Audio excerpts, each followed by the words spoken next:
Good morning students अपन पढ़ रहे थे एक्सरसाइज 11th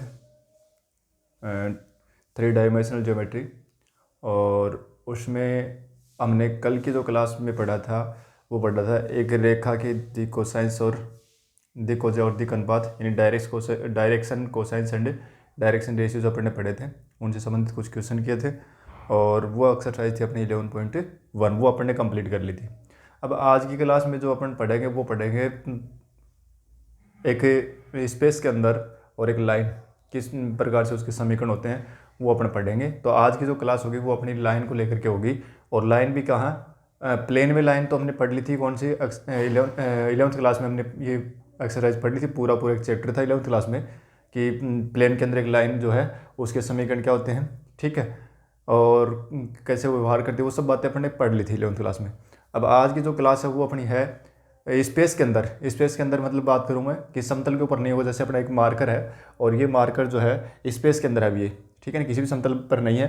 तो ये इसके अलोंग को ये एक रेखा हो गई है, ठीक है। ये रेखा कैसा व्यवहार करे, किस प्रकार से इसके समीकरण होंगे, वो अपन आज की क्लास में पढ़ेंगे, ठीक है। आज की क्लास जो है वो काफ़ी महत्वपूर्ण है और इसमें से प्रश्न एग्जाम में 100% आएगा, चाहे वो आपका छोटा प्रश्न आए चाहे बड़ा प्रश्न आए। एक बड़े प्रश्न की संभावना इसमें बनती है और एक छोटे प्रश्न की संभावना इसमें बनती है, ठीक है। प्रश्न इसमें मिलेंगे। अगर 12वीं क्लास के लिहाज से देखें तो इसमें एक बड़ा प्रश्न जिसमें दो रेखाओं के मध्य न्यूनतम दूरी ज्ञात करना, वो प्रश्न हर साल एग्जाम में देखने को मिल रहा है और एक छोटा प्रश्न भी इसमें देखने को मिल रहा है, ठीक है। और अगर हम कंपटीशन के लिहाज से बात करें तो इसमें भी कंपटीशन के लिहाज में जहाँ पर अपने को 12वीं क्लास की मैथमेटिक्स मिलती है और उसमें अगर सिलेबस में 3 डायमेंशनल ज्योमेट्री है तो उसमें लाइन से संबंधित जो क्वेश्चन है वो 1% तो अपने को मिलता ही मिलता है। तो दोनों ही तरीके से एक्सरसाइज है वो काफ़ी महत्वपूर्ण है। और आज अपन इस एक्सरसाइज को शुरू करते हैं और आज की क्लास में हम इसके सारे के सारे जो आपके आर्टिकल्स हैं वो अपन पढ़ेंगे, किस प्रकार से रेखा क्या क्या समीकरण है क्या वो पढ़ेंगे। और उसके बाद में इसके क्वेश्चन जो होंगे वो होंगे अपनी एक्सरसाइज 11.2 में, वो क्वेश्चन अपन सोल्व करेंगे। अब करते हैं अपनी क्लास को शुरू। तो देखो, पहला जो है अंतरिक्ष में रेखा का समीकरण, equation of A line in space के अंदर अब बात करेंगे। पहला जो है वो ये है कि कोई ऐसी रेखा जो किसी बिंदु ए से गुजरती है तथा किसी दिए गए सदिश बी के समानांतर है।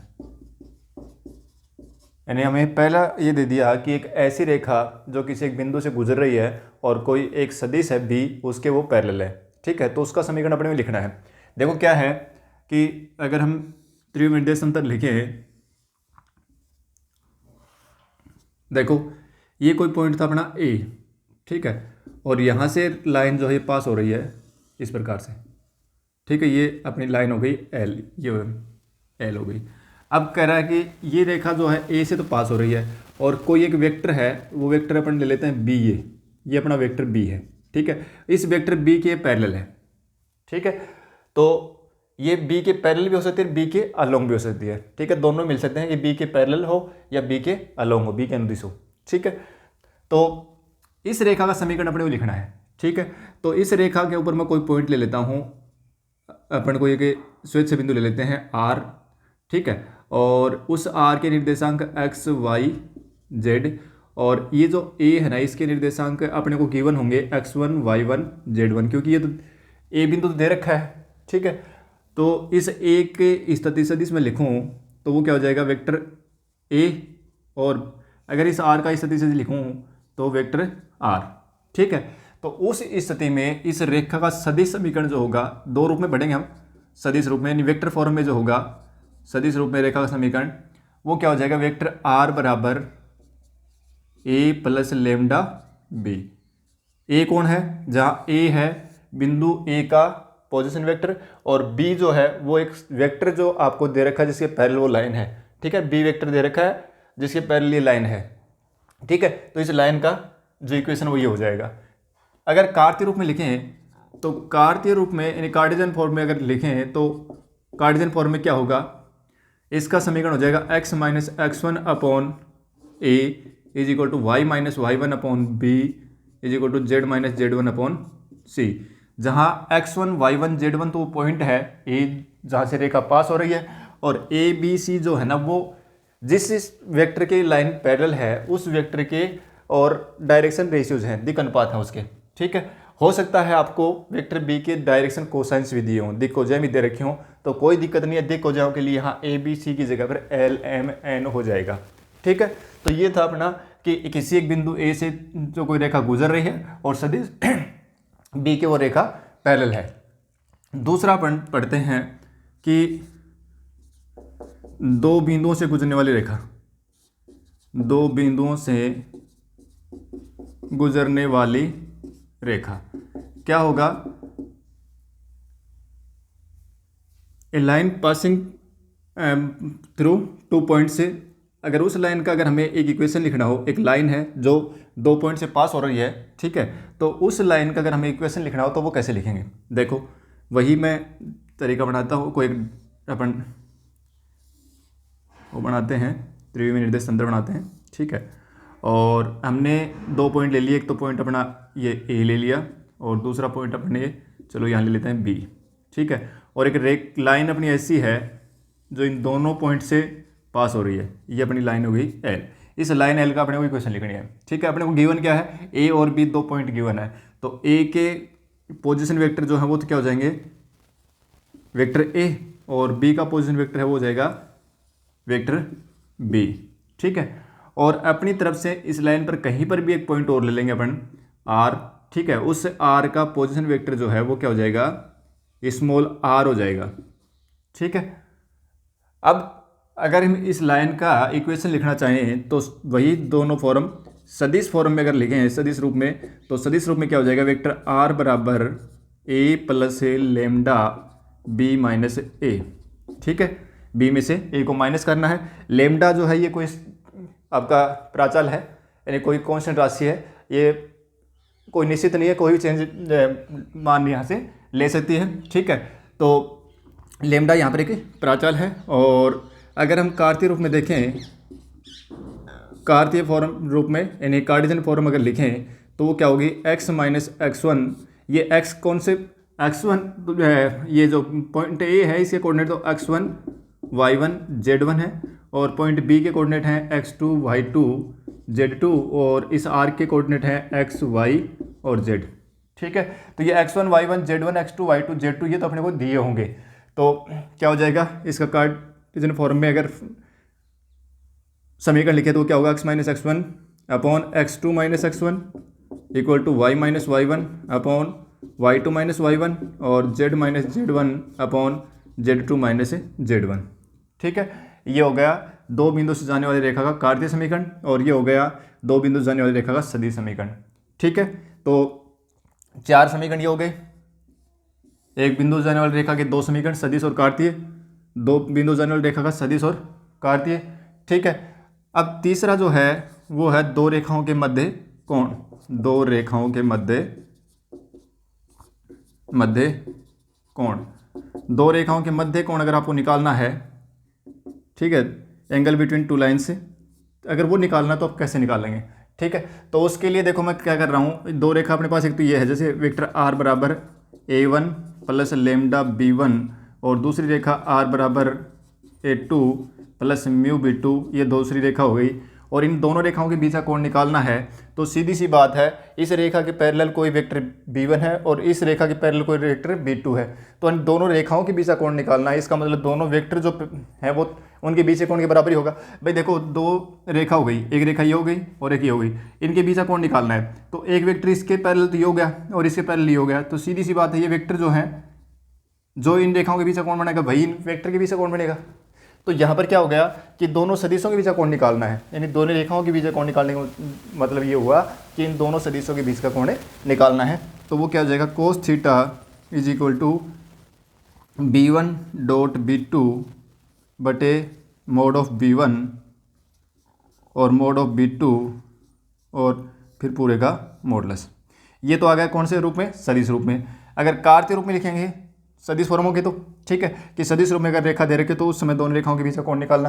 अगर कार्तीय रूप में देख रखा हो, कार्तीय रूप में, तो कार्तीय रूप में क्या होगा, देखो जैसे एक रेखा दे दी x minus x one upon A1 बराबर y minus y1 upon B1 बराबर z minus z1 upon C1, और दूसरी रेखा दे दी x2 माइनस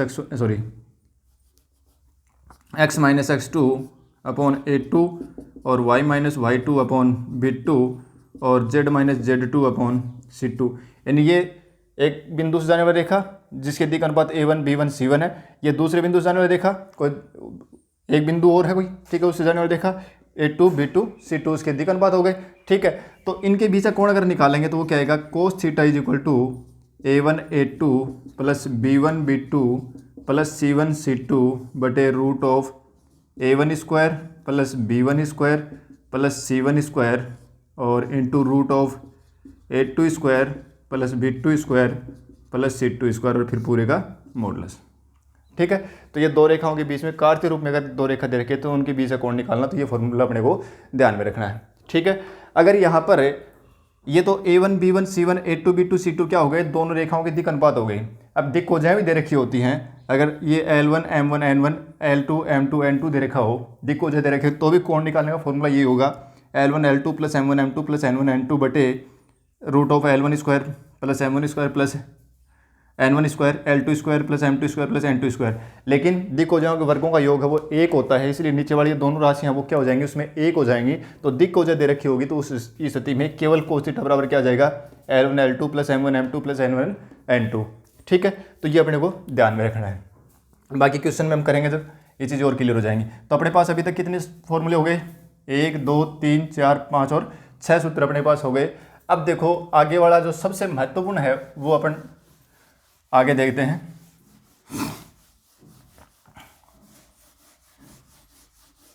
देखो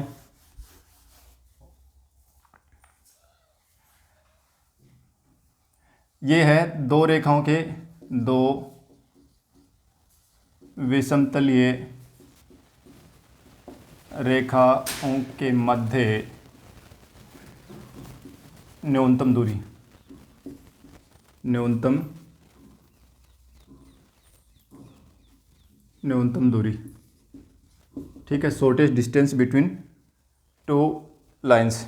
देखो क्या है, दो रेखाओं के बीच की न्यूनतम दूरी जो है वो कैसे निकालेंगे, स्पेस की बात कर रहा है ये, ठीक है। अगर बोर्ड के ऊपर मैं बात करूं, प्लेन के अंदर बात करूं, तो दो रेखाओं के बीच की न्यूनतम दूरी कब निकलेगी, केवल वो तभी निकलेगी जब दोनों रेखाएं समानांतर हों।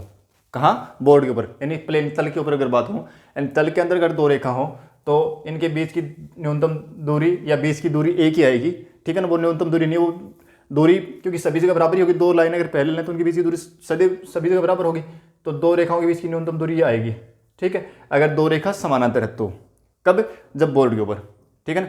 और अगर दो रेखा समानांतर नहीं है ना तो फिर सीधी सी बात है, दोनों रेखा कहीं ना कहीं काटेंगे इनके, तो इनके बीच में अगर दो रेखा समानांतर नहीं है तो दोनों रेखाएं तो कहीं ना कहीं एक ही बोर्ड के ऊपर दो रेखा हैं, एक ही तल में दो रेखा हैं और दोनों समानांतर नहीं है तो वो तो कहीं ना कहीं जाके काटेंगी, ठीक है। तो इनके बीच की कोई दूरी नहीं आएगी, ठीक है, ये तो काटेंगे कहीं ना कहीं जाके कि पर सीधी रेखा हो गई। तो अपना काम अब यहाँ बोर्ड के ऊपर नहीं है, अपना काम कहाँ है, केवल तल, विषम तल की बात कर रहे हैं अपन, यानी कि तल के अंदर नहीं है, तल से बाहर निकल के हम स्पेस की बात करेंगे।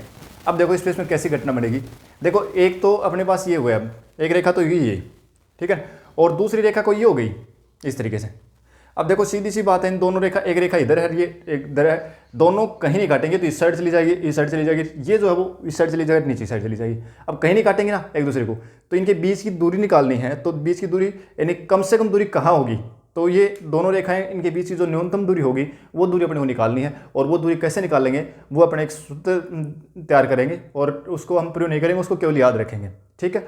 तो देखो दो रेखाओं के बीच की दूरी अगर निकालनी है, जैसे मैं पहले इसको सदिश रूप में लिखता हूँ और सदिश रूप में ही हम उसको याद करेंगे, क्योंकि कार्तीय रूप में थोड़ा सा बड़ा बनता है तो वो अपने को कोई मतलब नहीं है, क्योंकि अगर कार्तीय रूप में पूछेगा प्रश्न तो केवल ये पूछेगा कि दो रेखाओं के बीच की दूरी याद करो, ठीक है। तो उस समय अगर हमारे पास रेखा कार्तीय फॉर्म में है भी तो हम उनको सदिश फॉर्म में चेंज कर लेंगे, ठीक है, और फिर उसके बीच की डिस्टेंस निकाल देंगे। तो देखो सदिश रूप में मैं लिख रहा हूँ, दो रेखा अपने पास वेक्टर r बराबर a1 प्लस लेमडा b1, एक रेखा तो ये हो गई, और दूसरी रेखा है वेक्टर r बराबर a2 प्लस लेमडा b2, और इन दोनों रेखाओं के बीच की दूरी अपने को निकालनी है, ठीक है। तो कैसे निकालें, d बराबर होगा, सीधा फॉर्मूला याद रखना अपने को, b1 क्रॉस B2 और फिर इसका डॉट प्रोडक्ट निकालना है क्योंकि ये सदिश राशि आएगी। A2 माइनस A1, दो सदिशों का अंतर, ये भी सदिश है।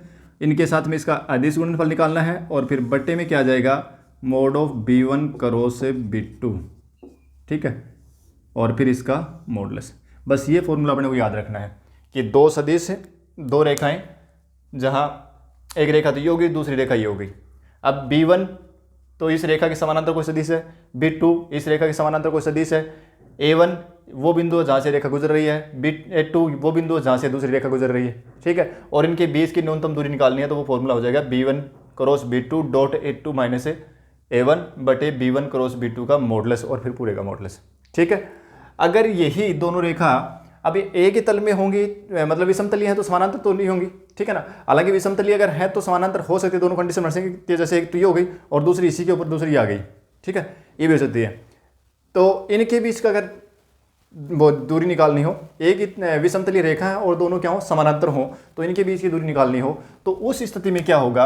अब पहली बात तो ये कि दोनों रेखाएं समानांतर कब होंगी, समानांतर तब होंगी जब ये दोनों किसी एक ही सदिश के समानांतर हों, ठीक है। जैसे मान लो कि एक रेखा ये थी और ये वेक्टर बी के पैरेलल है और दूसरी रेखा भी हमने ऐसे ली, ये L1 हो गई, ये L2 हो गई, ठीक है, ये भी वेक्टर बी के ही पैरेलल है, ठीक है।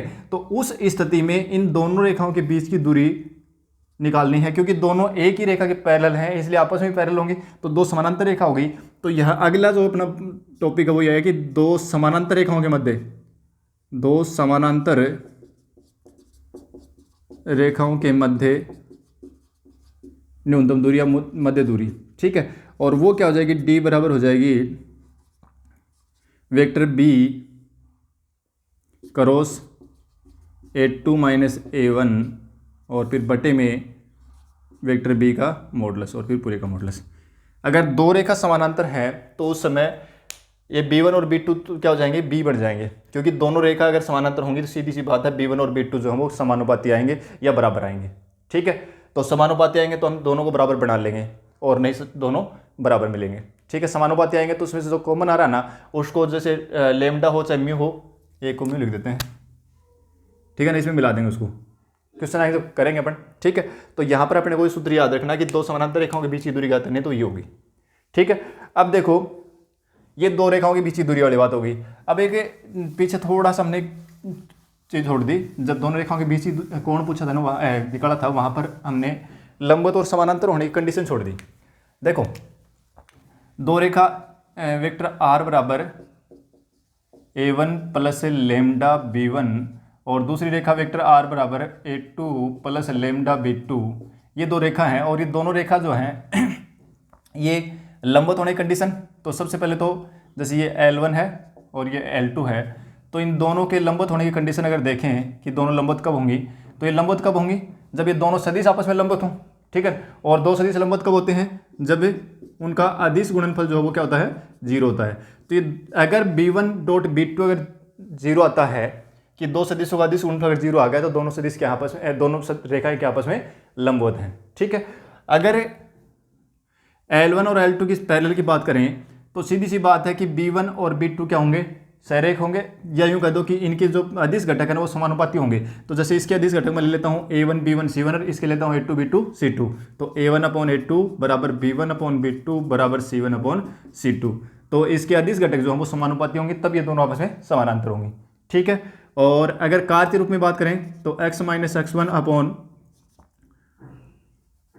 A1 बराबर x minus x2 y minus y1 बटे B1 और z minus Z1 upon C1। इसी प्रकार से दूसरी रेखा हो गई x माइनस x2 बटे A2 और y माइनस y2 बटे B2 और z माइनस Z2 बटे C2।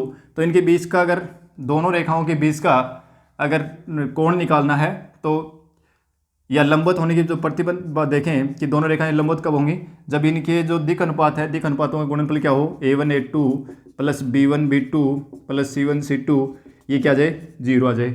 और दोनों रेखाएं समानांतर कब होंगी, जब इनके दिक् अनुपात समानुपाती हों, A1 अपॉन A2 बराबर B1 अपॉन B2 बराबर C1 अपॉन C2, ठीक है। तो ये लंबवत और समानांतर होने की जो कंडीशन है ये भी अपने को थोड़ी सी देखनी है। ठीक है, अब करते हैं अपने कुछ क्वेश्चन और अपना एक्सरसाइज शुरू करते हैं अपनी 11.2। 11.2 में से ही पर्सन आएगा और यहां से पर्सन तो अपने को मिलना है।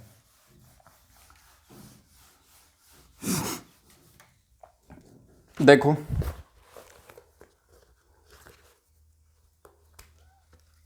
पहला क्वेश्चन जो है ना वो मैं छोड़ रहा हूं, उसमें क्या है देखो, पहले क्वेश्चन में दे रखा है कि दर्शाइए कि दिक् कोसाइन से 3 रेखाओं की दिक् कोसाइन दे रखी है। ठीक है, और वाली 3 रेखाएं परस्पर लंबवत है, दिक् कोसाइन दे रखी हैं। जैसे चलो मैं एक के लिए लिख देता हूँ। पहली रेखा उसके लिए L1 दे रखा है 12/13 और M1 दे रखा है -3/13 और N1 दे रखा है -4/13 और दूसरी रेखा के लिए दिक् कोसाइन दे रखी हैं 4/13 और M2 दे रखा है 12/13 और N2 दे रखा है 3/13। ठीक है, और इसी प्रकार से तीसरी रेखा के लिए L3 दे रखा है 3/13 और M3 दे रखा है -4/13 और N3 दे रखा है 12/13। ठीक है, तो इन तीनों रेखाओं के बीच की तीनों रेखाएं लंबवत होंगी, ये चेक करना पड़ेगा। तो देखो सीधी सी बात है, पहले ये जो रेखा ना इसके दिक् कोजाओं के गुणनफलों का योग निकाल लो। तो L1 L2 plus M1 M2 plus N1 N2 ये निकाल लो। तो L1 12/13 गुणा 4/13 plus M1 -3/13 M2 12/13 plus N1 -4/13 और 3/13। कर लो इनको, 12 चौका 48/169 और 12 36/169 और -12/169। ठीक है, सभी में नीचे वाली संख्या समान है तो एलसीएम तो ये आएगा, 48 में से 48 घटाओ तो क्या आ जाएगा, 0 आ जाएगा। ठीक है, इसका मतलब ये हुआ कि दोनों रेखाएं जो है ये और ये रेखा दोनों आपस में क्या हो गई, ये रेखा L1 मान लो, ये रेखा L2 मान लो और ये रेखा L3 मान लो। तो L1 और L2 क्या हो गया आपस में, L1 और L2 आपस में क्या हो गई, परपेंडिकुलर हो गई। इसी प्रकार से आप L2 L3 plus M2 M3 plus N2 N3 ये निकालोगे। ठीक है, निकाल के देखना ये भी 0 आएगा। तो उस समय क्या कर दोगे कि L2 है वो L3 के लंबवत है। फिर L1 L3 निकालोगे। ठीक है, ये L1 रहेगा, ये L3 रहेगा, ये निकालो L1 L3 plus M1 M3 plus N1 N3 ये निकालोगे तो ये भी क्या आएगा, 0 आएगा। ठीक है, तो पहला क्वेश्चन तो ये था। दूसरा जो क्वेश्चन है, क्वेश्चन नंबर 2 और क्वेश्चन नंबर 3 जो है ना वो दोनों ही एक जैसे हैं और अपन एक देख लेते हैं। दर्शाइए कि बिंदु 1 -1 2 3 4 -2 से होकर जाने वाली रेखा बिंदु 0 3 2 और 3 5 6 से जाने वाली रेखा पर लंबवत है। देखो क्या दे रखा है क्वेश्चन नंबर 2 में कि एक बिंदु है जिसके निर्देशांक दे रखे हैं 1 -1 2 और बिंदु बी दे रखा है जिसके निर्देशांक दे रखे हैं 3 4 -2। ठीक है, इन दोनों बिंदु से जाने वाली रेखा और 2 बिंदु और दे रखे हैं, सी के निर्देशांक दे रखे हैं अपने को 0 3 और 2 और डी के निर्देशांक दे रखे हैं 3 5 और 6। ठीक है, देखो क्या कह रहा है कि ए और बी से जाने वाली रेखा और सी और डी से जाने वाली रेखा, दोनों रेखा जो है, दोनों मतलब ए और बी से जाने वाली रेखा और सी और डी से जाने वाली रेखा पर लंबवत है, ये बात हमने चेक करनी है। तो सबसे पहले तो अपन क्या करेंगे, ए बी रेखा के दिक् अनुपात निकालेंगे।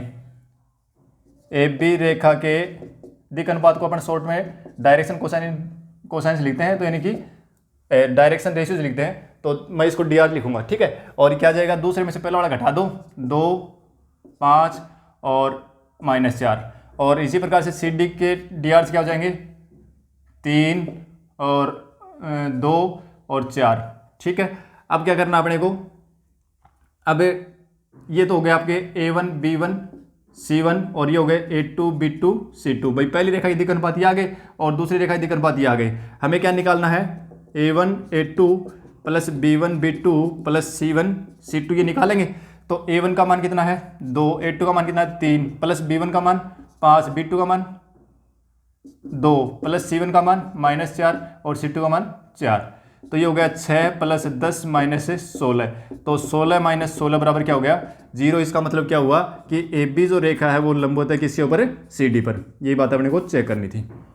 ठीक है, तो यही कह रहा था कि बिंदु ए और बी से जाने वाली रेखा सी और डी से जाने वाली रेखा पर लंबवत है, तो ये हमने निकाल दिया। तीसरा प्रश्न जो है ना वो ऐसा ही प्रश्न है। और अब देखते हैं अपन चौथा प्रश्न।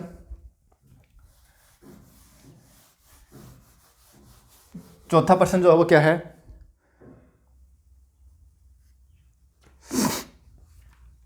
देखो चौथा और पांचवा दोनों प्रश्न एक जैसे हैं। चौथे प्रश्न में तो यह है कि सीधा बिंदु दे रखा है प्रश्न नंबर 4 में, और पांचवें प्रश्न में दे रखा है जो बिंदु दे रखा है उसका इस स्थिति से दे रखा है, पोजीशन वेक्टर दे रखा है। ठीक है ना, पूछा दोनों में एक ही चीज है कि दोनों में रेखा का समीकरण पूछा, सदिश रूप में और कार्तीय रूप में। ठीक है, तो लिख देते हैं हम पहले 4 कर लेते हैं, 5 शब्द हो जाएगा। तो देखो 4 में क्या है, एक बिंदु दे रखा है ए जिसे कोऑर्डिनेट है 1 2 3, यानी इससे तो कोई रेखा गुजर रही है। ठीक है, और किसी सदिश दे रखा है, जो सदिश एक सदिश दे रखा है वेक्टर बी सदिश दे रखा है, और उस सदिश की क्या है वो समानांतर है 3 i कैप और +2 j कैप -2 k कैप। ठीक है, एक रेखा जो बिंदु ए से गुजर रही है और इस सदिश के समानांतर है, उस रेखा का समीकरण अपने को निकालना है। तो ये तो अपन जानते ही हैं कि एक बिंदु से जाने वाली तथा किसी दिए गए सदिश के समानांतर रेखा का समीकरण तो अपन जानते हैं। ठीक है, तो पहले अगर कार्तीय रूप की सदिश रूप की बात करें तो बिंदु ए का हमें क्या लिखना पड़ेगा, इस सदिश सदिश लिखना पड़ेगा, यानी ए का इस सदिश सदिश वो क्या होगा, ए का पोजीशन वेक्टर क्या होगा i cap +2 j cap +3 k cap. ठीक है, ए का पोजीशन वेक्टर। ठीक है, अब देखो अपने को पता है कि भाई किसी बिंदु ए जिसे पोजीशन वेक्टर ए है से जाने वाली तथा सदिश बी के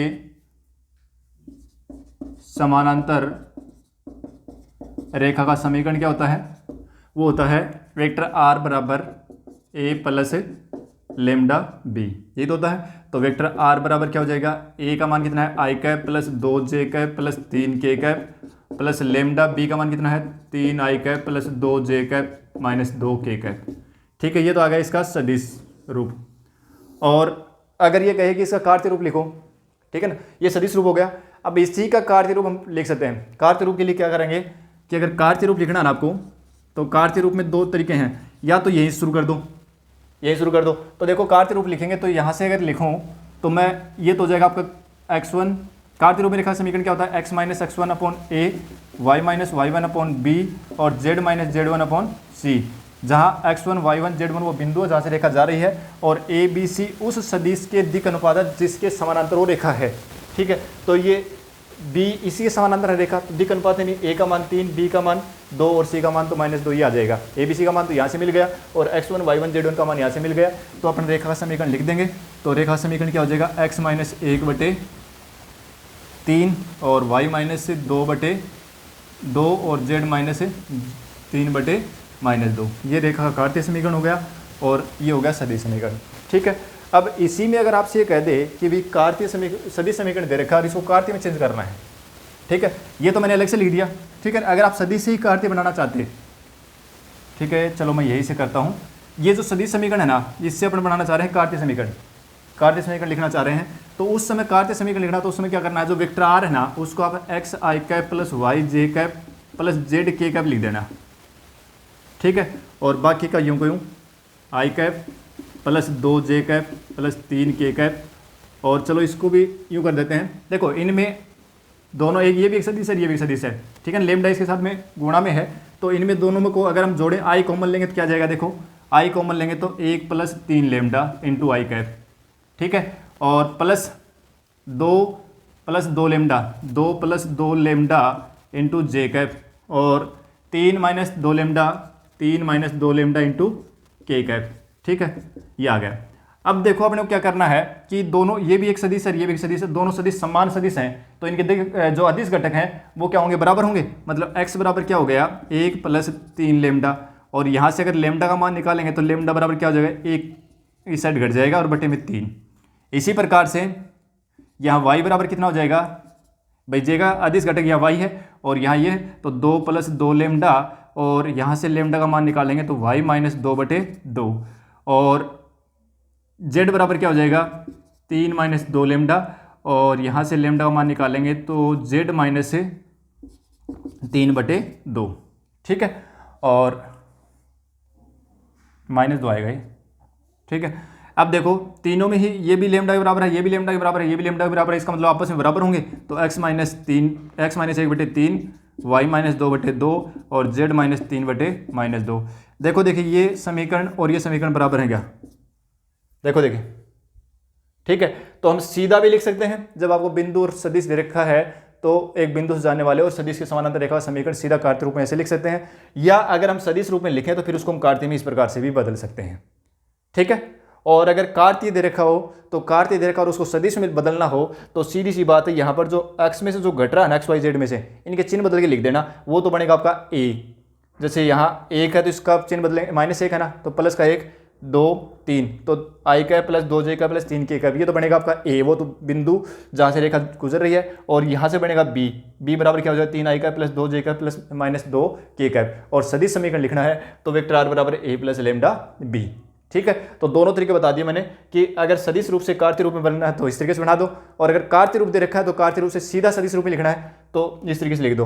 हालांकि ये तो मैंने एक तरीका बताया आपको बदलने का, अगर आपको सीधा लिखना हो तो सीधा भी लिख सकते हैं। कैसे, वेक्टर आर ये दे रखा ना, ये मतलब सदिश रूप हो गई, तो कार्तीय रूप में लिखना तो बिंदु तो यहाँ से मिलेगा, ठीक है, और जो ए बी सी है वो यहाँ से मिलेंगे, लिख दो बस, और क्या है, x माइनस x1 बिंदु ये रहा, x1 y1 z1 तो ये रहे, ए बी सी ये रहे, रख दो, ठीक है। और अगर इससे ये लिखना हो तो ए बी सी तो ये हैं, और सॉरी x1 y1 z1 तो ये हैं, और ए बी सी ये हैं, लिख दो, तो सीधा हम लिख सकते हैं। तो आगे जब हम प्रश्न करेंगे दो रेखाओं के बीच की दूरी ज्ञात करने के लिए, मैंने एक ही तरीके बताया है सदिश रूप में, तो वहां पर अपने को अगर कार्तीय रूप में रेखा दी हुई होगी तो हम उसका सदिश रूप लिखेंगे, ठीक है, और वो इसी तरीके से लिखेंगे सीधा, ठीक है।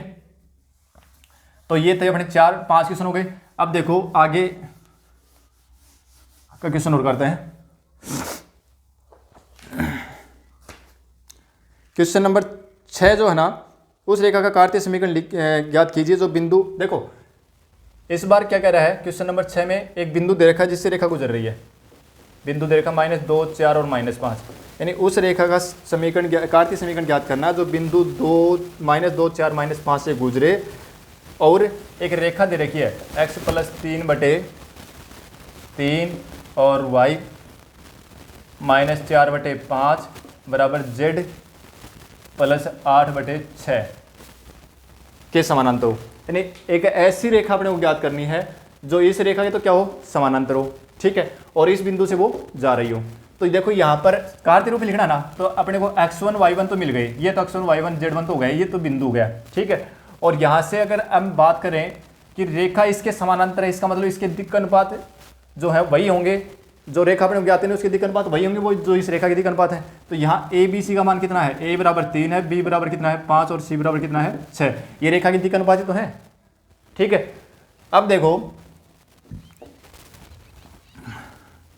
रेखा का कार्तीय समीकरण, कौन सी रेखा का, जो बिंदु ए से गुजरे, तो रेखा का कार्तीय समीकरण, कौन सी रेखा कार्तीय समीकरण, जो बिंदु ए से गुजरे तथा इस रेखा के समानांतर रेखा का कार्तीय समीकरण वो क्या होगा, x minus x1 upon a, y minus y1 upon b और z minus z1 upon c, ठीक है। रखो मान, x माइनस x1 का मान कितना -2, तो प्लस के 2 जाएंगे, a का मान कितना हो गया 3, y माइनस y1 4 और b का मान कितना है 5, और z माइनस z1 ये कितना आ गया -5, तो प्लस का 5 हो जाएगा और बटे में 6। तो ये रेखा का कार्तीय समीकरण होगा। ये एक ऐसी रेखा है जो इस बिंदु से तो जा रही है और इस रेखा की क्या है वो समानांतर है, ठीक है। तो ये कुछ क्वेश्चन थे, अपन ने 11.2 में अपन ने क्वेश्चन 6 कर लिए और इसमें कई क्वेश्चन है। तो अगली जो क्लास होगी उसमें अपन बाकी क्वेश्चन करेंगे। मिलते हैं अगली क्लास में। Thank you.